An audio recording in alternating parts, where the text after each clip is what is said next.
ಬಳಪ ಹಿಡಿದ ಭಗವಂತ ಇರುತ್ತಾನೆ ನಮ ಸುತ್ತ ಅವತಾರ ನಾನಾ ರೂಪವೋ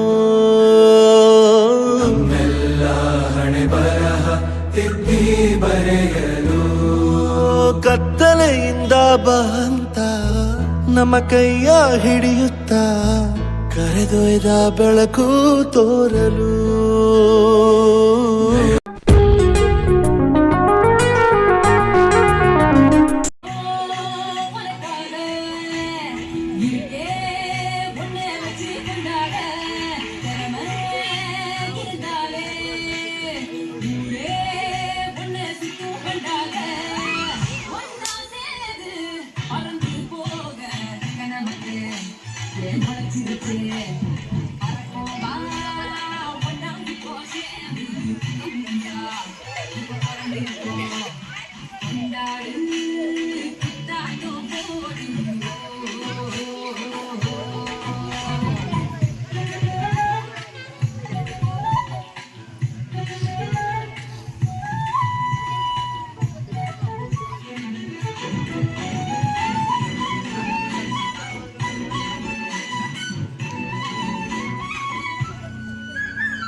ಹಣತೆಯ ಹಿಡಿದು ಬಂದೆವು ನಾವು ಬೆಳಕನ್ನು ಹುಡುಕುತ್ತ ನಿಮ್ಮತ್ತ ಮುಂದೆ ಗುರಿಯಿರೆ ಹಿಂದೆ ಗುರುವಿರೆ ಸಾಧ್ವೆವು ನಾವು ಜಯದತ್ತ ಹಣತೆಯ ಹಿಡಿದು ಬಂದೆವು ನಾವು ಬೆಳಕನ್ನು ಹುಡುಕುತ್ತ ನಿಮ್ಮತ್ತ ಇದು ಶುಭಾಶಯ ಶುಭಾಶಯ ಗುರುಗಳೇ ನಿಮಗೆ ಶುಭಾಶಯ ಶುಭಾಶಯ ಶುಭಾಶಯ ನಿಮ್ಮಯ ದಿನವಿರ ಶುಭಾಶಯ ಇದು ಶುಭಾಶಯ ಶುಭಾಶಯ ಗುರುಗಳೇ ನಿಮಗೆ ಶುಭಾಶಯ ಶುಭಾಶಯ ಶುಭಾಶಯ ನಿಮ್ಮಯ ದಿನವಿರ ಶುಭಾಶಯ.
ದೇಶಕ್ಕೆ ಯೋಧ, ನಾಡಿಗೆ ರೈತ, ಬಾಳಿಗೆ ಗುರು ಒಬ್ಬ ತಾನೆ.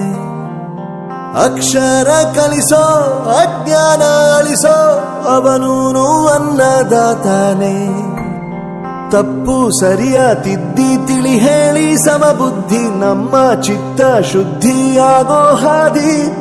ಎಷ್ಟೇ ದೂರ ಹೋದ್ರೂ ಮರಿಬೇಡ ನಿನ್ನ ಬೇರು, ನಿನ್ನ ಸಾಧನೆಗೆಲ್ಲ ಇದುವೇ ಆದಿ. ಪಾಠಶಾಲಾ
ಮಕ್ಕಳ ಟೀಚರ್ಸ್ಗಳೇ, ಈ ದಿನದ ಮುಖ್ಯ ಅತಿಥಿಗಳಾಗಿರುವಂತ ನೀವೆಲ್ಲರೂ ಒಬ್ಬ ವ್ಯಕ್ತಿ ಅಲ್ಲ, ಬದಲಾಗಿ ಒಂದು ಶಕ್ತಿ. ಈ ಒಂದು ಕುಗ್ರಾಮದಲ್ಲಿ ಇರುವಂತ ಬೆಳೆಯುತ್ತಿರುವಂತ ಮಕ್ಕಳಿಗೆ ನಿಮ್ಮಲ್ಲಿ ಇರುವಂತ ಆ ಜ್ಞಾನವನ್ನು ಪಡೆಯಲು ಬಂದಿರುವಂತ ಈ ನಮ್ಮ ಮಕ್ಕಳಿಗೆ ದಾರಿ ಎರೆಯುವಂತ ಮಹಾ ಶಕ್ತಿ. ದಯವಿಟ್ಟು ಯಾವಾಗಲೂ ನೀವು ಆ ಭಾಷಣದಲ್ಲಿ ಪ್ರಜ್ವಲ್ ಇರಬಹುದು, ಮಗು ಇರಬಹುದು, ಆ ಒಂದು MC ಮಾಡಿದಂತ ಸ್ಟೂಡೆಂಟ್ ಇರಬಹುದು, ಪ್ರತಿಯೊಬ್ಬರು ಹೇಳಿದ್ದು ಈ ಮಕ್ಕಳ ಜೀವನದಲ್ಲಿ ಒಂದು ಗುರಿ ಇದೆ. ಅವ್ರು ಕೇಳ್ಕೊಂಡಿದ್ದಾರೆ, ಆ ಗುರಿಯ ಹಿಂದೆ ಗುರುಗಳಾದ ನೀವಿದ್ದೀರಿ ಬೇಕು ಅಂತ ಕೇಳಿದ್ದಾರೆ. ಇದನ್ನು ನೆನೆಸ್ಕೊಳ್ಳಿ. ನೀವು ವ್ಯಕ್ತಿಗಳೇ, ಆದರೆ ಬೆಳಿಗ್ಗೆ ಶಾಲೆಗೆ ಸಿದ್ಧರಾಗಿ ಈ ಒಂದು ನಮ್ಮ ದೇಗುಲ ಶಾಲೆಯ ದೇಗುಲದಲ್ಲಿ ಕಾಲಿಟ್ಟಾಗ ನಾನೊಬ್ಬ ಸಾಧಾರಣ ವ್ಯಕ್ತಿ ಅಲ್ಲ, ಶಕ್ತಿ ಎಂಬುದನ್ನು ತಿಳ್ಕೊಳ್ಳಿ. ಆಗ ನೀವು ಈ ಮಕ್ಕಳನ್ನು ಗೈಡ್ ಮಾಡಲಿಕ್ಕೆ ಆಗ್ತದೆ, ಮಾರ್ಗ ತೋರಿಸಲಿಕ್ಕೆ ಆಗ್ತದೆ. ಆಗ ನೀವು ಈ ಮಕ್ಕಳಿಗೆ ಸಪೋರ್ಟ್ ಆಗಿರಲು ಸಾಧ್ಯ, ಫಲವಾಗಿರಲು ಸಾಧ್ಯ. ಯಾವಾಗ ನೀವು ನಾನೊಬ್ಬ ಶಕ್ತಿ ಎಂಬುದಾಗಿ ತುಂಬಿಕೊಳ್ತೀರೋ ಆಗ ನೀವು ಈ ಮಕ್ಕಳನ್ನು ಇನ್ಸ್ಪೈರ್ ಮಾಡಬಹುದು, ಇವರಿಗೆ ಎಲ್ಲ ಒಂದು ಜ್ಞಾನವನ್ನು ಕೊಡಬಹುದು. ಯಾವಾಗ ನಾನೊಬ್ಬ ಶಕ್ತಿ ಎಂಬುದಾಗಿ ತಿಳ್ಕೊಳ್ತೀರೋ ಆಗ ನೀವು ಪಾಠ ಪ್ರವಚನಗಳನ್ನು ಟೀಚ್ ಮಾಡಬಹುದು. Guide, support, inspire and teach. ಈ ಮಕ್ಕಳ ತಂದೆ ತಾಯಿಗಳು ನಿಮ್ಮ ಮೇಲೆ ಅಪಾರವಾದಂತ ನಂಬಿಕೆ ಇಟ್ಕೊಂಡಿದ್ದಾರೆ. They have entrusted their words and the children to your care. ನಿಮ್ಮನ್ನು ನಂಬಿ ಈ ಮಕ್ಕಳನ್ನು ಕಳಿಸ್ಕೊಡ್ತಾ ಇದ್ದಾರೆ. ಅದರಿಂದ ನನ್ನ ಪಾಡಿಗೆ ಮ್ಯಾನೇಜ್ಮೆಂಟ್ ಪರವಾಗಿ ಪ್ರಸ್ತುತವಾಗಿ ನನಗೆ ಬೆಸ್ಟ್ ಶಾಲೆ ಅಂತ ಕೇಳಿದಾಗ ಸಂತ ಥೋಮಸ್ ವಿದ್ಯಾಸಂಸ್ಥೆ ನನ್ನ ನಂಬಿಕೆ. ಹಾಗೆಯೇ ನನ್ನ ಪಾಲಿಗೆ ಬೆಸ್ಟ್ ಟೀಚರ್ಸ್ ಯಾರು ಅಂತ ಹೇಳಿದ್ರೆ ಈ ಉಭಯ ಶಾಲೆಯ ಮರಿಯಮಂಗಲ ಶಾಲೆ ಸೇರಿ ನೀವುಗಳು ಬೆಸ್ಟ್ ಟೀಚರ್ಸ್ ಅಂತ ಹೇಳುವಾಗ ನೀವು ಶಕ್ತಿಯಾಗಿದ್ದೀರಿ. ಹಾಗೆಯೇ ಆಡಳಿತ ಮಂಡಳಿಗೆ, ಟೀಚಿಂಗ್ ವರ್ಗದ ಅವರ ನಮಗೆ ಬೆಸ್ಟ್ ಸ್ಟೂಡೆಂಟ್ಸ್ ಯಾರು ಅಂತ ಹೇಳಿದರೆ ಈ ಮಕ್ಕಳು ಬೆಸ್ಟ್ ಸ್ಟೂಡೆಂಟ್ಸ್. ಆಗ ಶಕ್ತಿಯಾಗಿರುವಂಥ ನೀವು ನಿಮ್ಮಲ್ಲಿರುವಂಥ ಬೆಸ್ಟ್ ಅಂತ ಈ ಮಕ್ಕಳು ಬೆಸ್ಟ್ ಆಗಬೇಕು, ಪ್ರಭಾವವಂತರಾಗಬೇಕು. ಆ ನಿಟ್ಟಿನಲ್ಲಿ ದುಡಿಯಲು ಸಾಧ್ಯ. ನಾವು ಮನುಷ್ಯರು ಹಾಡಿನಲ್ಲಿ ಕೇಳಿದೆವು, ಮನುಷ್ಯರಿಗೆ ಮಾತ್ರ ನಾನು ನಮಸ್ಕಾರ ಮಾಡುತ್ತೇನೆ. ಆ ಮನುಷ್ಯರುಗಳು ಯಾರಂತ ಹೇಳಿದರೆ ನನ್ನ ಮುಂದೆ ಕುಳಿತಿರುವಂತ ನೀವುಗಳು ಟೀಚರ್ಸ್ ಎಂದು ಮಕ್ಕಳು ನಮನ ಮಾಡಿದರು. ಖಂಡಿತ ಮಕ್ಕಳು ಮಕ್ಕಳೇ ಯಾವಾಗಲೂ ಅವುಗಳನ್ನು ಒಂದು ಶಕ್ತಿಯಾಗಿ ಮಾರ್ಪಡಿಸಬೇಕಾದರೆ ನಿಮ್ಮಲ್ಲಿದೆ ಆ ಶಕ್ತಿ.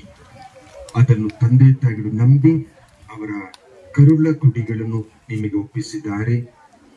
ಇದನ್ನು ನಾನು ಬೆಸ್ಟ್ ಆಗಿ ಹೊರತರುವೆ ಎಂಬ ನಿಟ್ಟಿನಲ್ಲಿ ದುಡಿಬೇಕಾದರೆ guide, support, inspire and teach ಇದು ಮಾಡಬೇಕಾದರೆ ಪ್ರತಿದಿನ ಈ ಶಾಲೆ ಎಂಬ ದೇಗುಲದಲ್ಲಿ ಕಾಲಿಟ್ಟಾಗ ನಮಸ್ಕಾರ ಮಾಡಿ ನಾನೊಬ್ಬ ಶಕ್ತಿ, ನನಗೆ ಕೊಟ್ಟಂತ ಮಕ್ಕಳನ್ನು ನನ್ನ ಶಕ್ತಿಯಾಗಿ ನಾನು ಬದಲಾವಣೆ ಪರಿವರ್ತನೆ ಮಾಡುತ್ತೇನೆ ಎಂಬ ಶಕ್ತಿಯನ್ನು ಈ ಮಕ್ಕಳಿಗೆ ಜ್ಞಾನಾರ್ಜನೆ ಎಂಬ ಆಶೀರ್ವಾದವಾಗಿ ನೀಡಬೇಕೆಂಬುದಾಗಿ ಈ ಸಮಯದಲ್ಲಿ ನಿಮ್ಮೆಲ್ಲರನ್ನು ನಿಮಗೆ ಶುಭ ಕೋರುತ್ತಾ ಈ ಮಕ್ಕಳ ಪರವಾಗಿ ತಂದೆ ತಾಯಿಯ ಪರವಾಗಿ ಈ ನಮ್ಮ ಶಾಲೆಯಲ್ಲಿ ಅವಿರತ ಟೀಚರ್ಸ್ಗಳು ಪಾಠ ಬೆಲ್ ಅಂಡ್ ಪಿಲ್ ಅಲ್ಲ, ಬದಲಾಗಿ ನಂತರವೂ ಕೂಡ ಮನೆಗೆ ಹೋದ ಮೇಲೆ ನನ್ನ ತರಗತಿಯಲ್ಲಿರುವಂತ 40 ಮಕ್ಕಳು ಇದರಲ್ಲಿ ಬೆಸ್ಟ್ ಆಗಿರುವರು ಇವರುಗಳು. ಇನ್ನು ಇವರು ಸ್ಲೋ ಲರ್ನರ್ಸ್, ಹಿಂದುಳಿದಿದ್ದಾರೆ. ಕಲಿಕೆಯಲ್ಲಿ ಯಾರು ಡಲ್ ಇಲ್ಲ. ಈ ಮಕ್ಕಳು ಕಲಿಕೆಯಲ್ಲಿ ನಿಧಾನ ಅಷ್ಟೇ. ಈ ಮಕ್ಕಳನ್ನು ಹೇಗೆ ಮುಂದೆ ತರಬೇಕು, ಆಟದಲ್ಲಿ ಇರಬೇಕು, ಪಾಠದಲ್ಲಿ ಇರಬೇಕು, ಅದನ್ನು ಅಸೈನ್ಮೆಂಟ್ ಆಗಿ ಹೋಮ್ ವರ್ಕ್ಸ್ ಆಗಿ ನೀವು ಮಾಡ್ತೀರಿ. ಅದರಿಂದ ಟೀಚರ್ಸ್ಗಳು ಕೆಲಸ ಬೆಲ್ ಅಂಡ್ ಬಿಲ್ ಬೆಳಿಗ್ಗೆ 9 ಗಂಟೆಯಿಂದ ಸಂಜೆ 4 ಗಂಟೆ ತನಕ ಮಾತ್ರವಲ್ಲ, ರಜಾ ದಿನಗಳಲ್ಲಿ ಕೂಡ ಈ ಮನೆಯಲ್ಲಿ ಇರುವಾಗ ಕೂಡ ಪೇಪರ್ ವ್ಯಾಲ್ಯುವೇಟ್ ಮಾಡಬೇಕು, ಪ್ರಾಜೆಕ್ಟ್ ಕೆಲಸಕ್ಕೆ ಯೋಚನೆ ಮಾಡಬೇಕು, ನೋಟ್ಸ್ ಆಫ್ ಲೆಸನ್ ಬರೀಬೇಕು, ನಾಳೆ ಈ ಮಕ್ಕಳನ್ನು ಹೇಗೆ ದಡ ಸೇರಿಸಬೇಕು. ಖಂಡಿತ ನಾನು ಆರಂಭದಿಂದ ನೋಡ್ತಿದ್ದೇನೆ, ಕಳೆದ 3 ತಿಂಗಳಲ್ಲಿ ಈ ಮಕ್ಕಳಲ್ಲಿ ಅತಿಯಾದ ಪ್ರತಿಭೆಗಳು.